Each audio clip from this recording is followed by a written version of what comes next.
Сайгыл достар, бұл елінің башында Крым Татар Милли театры алтын қалем ұстасы адлы ярышыны илан еткен еді.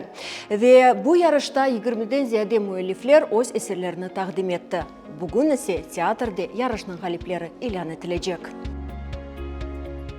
Есть потребность, есть дефицит национальной драматургии именно современных авторов. И для того, что мы понимаем, что сейчас в нашем пространстве есть очень много начинающих писателей, и чтобы у них была возможность себя реализовать, было принято решение провести, организовать вот такой вот первый конкурс «Алтын қалем ұстасы» с таким красивым названием «Мастер золотого пера». Принимались работы в двух номинациях «Детская сказка» и «Пьеса для взрослых» с обязательным условием на крымско-татарском языке. География участников была приятно удивлена, очень разнообразной. Работы поступили от наших соотечественников, проживающих не только в Крыму, но и за его пределами. Это Петергоф, это Курск, Азербайджан и наши соседи из Татарстана. По итогам каждой публичной читки в онлайн-пространстве, на наших госпабликах, на наших сайтах, на наших страницах в интернете опубликовывался рейтинг.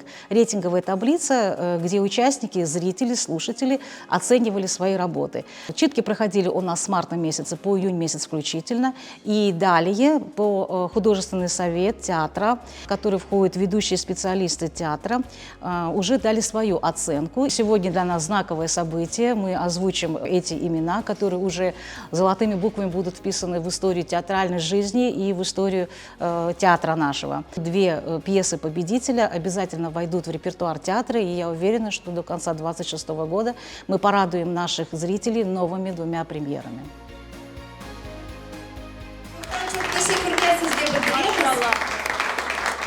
Мен Ленин районundan келдім ve менің пьесам «Oja taqdiri» ikinci turga geçti. Piyesam «Oja taqdiri» hakkında ve şimdi böyle bir aktual problem tura. Şimdi ana tili hocaları, onların ballarının işi bu piyesada gösterildi.